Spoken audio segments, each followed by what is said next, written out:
the 60-day recall window, they collected more than 50,000 signatures. To put this in perspective, their goal was to collect 9,000 signatures a day. They more than quadrupled that so far. Meanwhile, the latest poll, Mr. Walker, shows a whopping 58% of the voters want you out. 24% of Republicans want him recalled. Seems like the only person wondering what all the fuss is about is Scott Walker. I think most of your listeners across America probably are scratching their head on the recall to begin with, because most states have recalls and say misconduct in office, some sort of thing like that triggers it, not just I disagree or agree with a piece of legislation. What we're doing is very reasonable. I say if you ask your neighbor on either side, they'd say what we've asked from public employees is pretty reasonable. Sorry, Scott. Your own neighbors disagree. They're hosting their own petition drives in their own yards. You and others like you don't get it. You told the people one thing, you got elected, and you went extremely the other way. That's why they have things called recall. If I call you and think I'm getting one thing, you answer, I get another, I hit the recall button. And that's what they're doing in Wisconsin, Mr. Walker. Joining me now, Congresswoman Gwen Moore, Democrat from Wisconsin. She has the distinction of having triumphed over Governor Walker in his first public trial for public office back in 1990 when he ran for her Wisconsin State Assembly seat. Congresswoman, what are you hearing back in your district with the recall? I understand there's yard signs, there's enthusiasm, there's momentum. What's going on the ground in Wisconsin? Oh, thank you, Reverend Shaprton. I certainly drove through Governor Walker's neighborhood, and I was stunned to see recall yard signs in the very neighborhood from where he hails.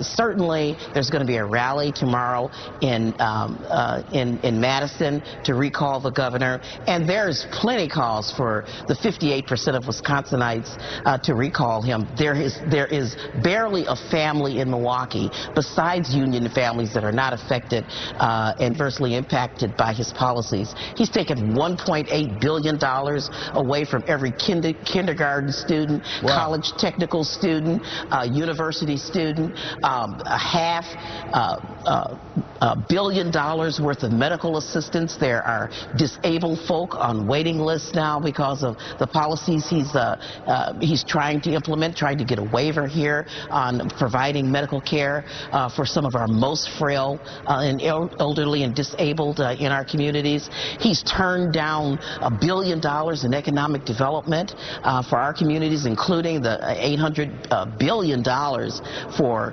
rail, and so there are plenty of people. And this is costing jobs and income to people. I understand you've even lost 9,300 private sector jobs just this month.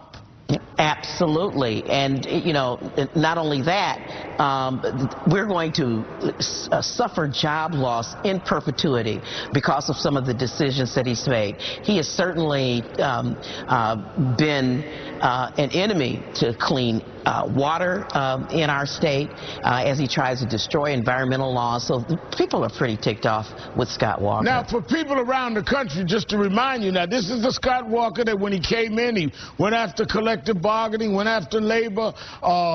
Some of the state senators had to leave the state and try to stop the vote. He maneuvered and got it through anyway.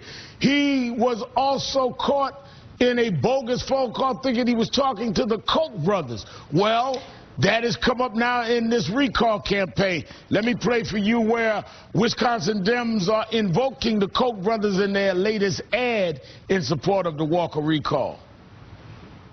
These billionaires have been buying up the governors to make sure they never have to pay taxes again. And they're doing everything they can to crush the bottom. You know, Wisconsin days are yet to come.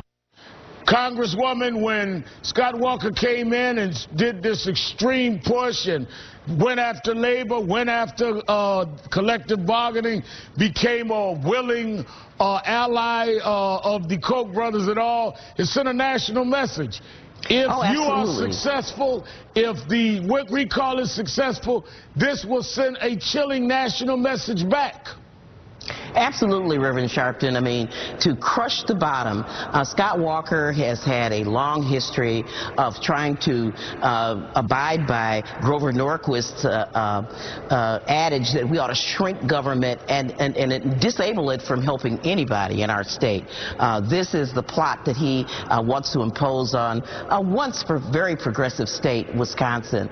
I think it's important for people to remember that Wisconsin, along with Illinois, is the state that won the 8-hour workday for American workers. Right. There was blood shed in this state.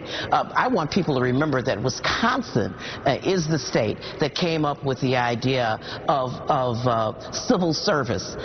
Wisconsin is the home of the very first unions in our country. And we are badgers.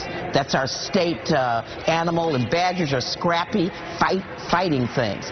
And I just want to point one other thing out before you head out, Reverend Shaprton. You had Michael Steele on earlier, and he talked about the Democrats having been in charge for 12 years from 1994 to 2006. That's not true.